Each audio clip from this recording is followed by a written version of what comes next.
Hello everyone! Welcome sa aking YouTube channel. For today's video, ituturo ko po sa inyo ngayon kung paano mag-refund or return sa Shopee ng parcel. Sobrang dali lang po nito guys. Panoorin niyo po ang video ito at huwag mag-skip para masundan mo ang ituturo ko. At guys, pa-subscribe naman at hit the notification bell para kayo ay updated pa rin sa ipopost ko. Let's go guys! Step 1. Open your Shopee app and then itap ang me na nasa baba. Makikita mo dito na meron akong ni-return or ni-refund dalawa. Ang una nyo pong gawin, kapag binigay na ni delivery rider yung parcel nyo, bago nyo buksan yung item nyo, kailangan nyong videohan para may proof kayo. Kung hindi kayo nasatisfied sa binili nyo or may kulang, i-contact nyo kaagad si seller or yung shop na na-orderan mo at huwag mo muna i-receive ang parcel nyo sa Shopee. Magkasundo muna kayo kung ano yung dapat gagawin, pero kung gusto nyo talagang i-return yung parcel nyo at gusto nyong maibalik ang pera nyo, ito yung gagawin natin. Assuming na mag-refund na tayo ng item ngayon, itap lang itong to receive. Step 2. For instance, ito yung i-return natin na item. Huwag nyong itap itong order receive. Itap nyo itong item. So dito may nakikita kayong refund or return sa baba. Itap mo lang ito. Step 3. Makikita natin dito merong dalawang option. Kung ang reason nyo sa pag-return ng items ay merong basag, sira, malaki, maliit, or kahit ano, basta may issue ang item nyo, itap itong unang option. Pero kung ang reason nyo ay kulang yung items na dumating, merong missing, or ano pa yan, basta hindi lahat dumating, itap nyo itong pangalawang option. Example, sa akin yung issue ko ay malaki sa akin yung item na nabili ko. So itap ko itong unang option. Step 4. So ayan, yung una nating gawin, iset itong reason. Itap lang ito. So makikita nyo dito na maraming pagpipili ang reason. Sa akin, malaki yung item, kaya hindi kasya. Itap ko lang itong pinakahuli na option. Pwede din naman itong faulty product, pero ito na lang sa huli ang pipiliin ko. Itap lang din ang confirm.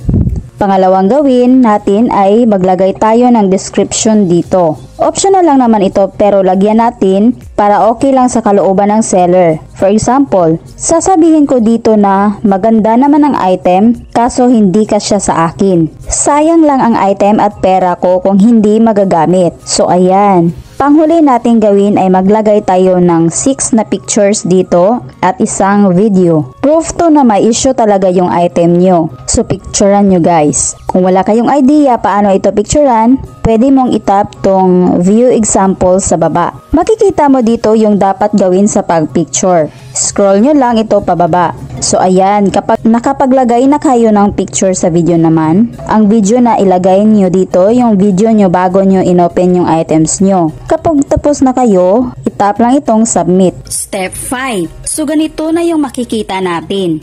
Return pending. Makikita natin dito sa baba na may select shipping option. Itap lang ito. Pipili ka lang dito sa tatlo kung paano makuha itong parcel na nasa bahay nyo. Merong pick up, drop off, at self-arrange. Kung available itong pick up guys, ito ang piliin nyo. Kukunin po yan sa GNT or Ninja Van sa inyo. Pero kung hindi naman yan available, itong drop off ang piliin nyo. Kayo mismo ang pupunta sa office ng GNT or Ninja Van. Tingnan nyo muna kung meron bang malapit na GNT or Ninja Van sa inyo guys. Sa akin, hindi available itong pick up, so itong drop off ang pipiliin ko. Ibig sabihin, ako mismo ang pupunta sa office ng GNT or Ninja Van. Pagkatapos, i-confirm.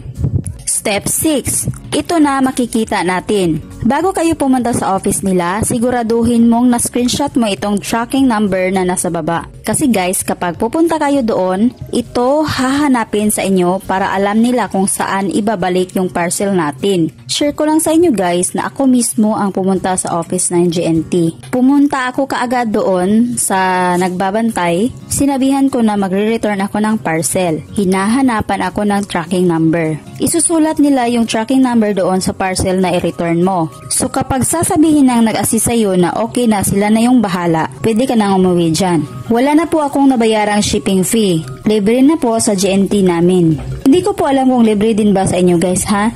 Step 7. Diba guys, nahatid nyo na yung parcel nyo sa office ng GNT or Ninja Van? Tingnan nyo ulit ang Shopee nyo. Punta kayo ulit dito sa items nyo at itap itong return or refund details. Makikita natin dito na na-pick up na daw ng GNT or Ninja Van yung items mo. So ang gawin mo na lang guys ay hintayin mong mabalik yung pera mo dito sa Shopee Pay. Sa akin guys, ni-refund ka agad yung money pagkatapos nilagay sa GNT na na-pick up na rin nila yung items ko dito. Dalawa po ang ni-refund ko guys, magkaibang shop. Ako din naman po yung nagkamali. Buti na lang mabait din yung seller. Step 8. Back kayo ulit. Itap nyo itong Shopee Pay na nasa baba. So ayan guys, makikita nyo dito na merong 679. Kapag i-add natin yung dalawang amount ng items ko, 653 pesos lahat. Naging 679 lang yan guys. Kasi may naipon akong points dito sa Shopee Pay konti. So legit guys na na-refund yung pera ko. Scroll natin pababa ito. Makikita natin dito na na-refund na nga yung pera ko dito sa Shopee Pay.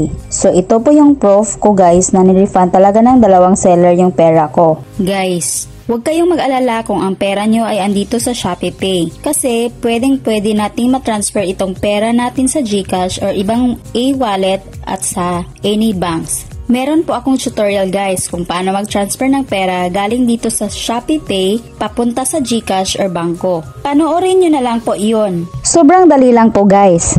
Legit na legit. Dito na lang po tayo guys. Sana natulungan ko kayo. Thank you for watching. God bless you everyone.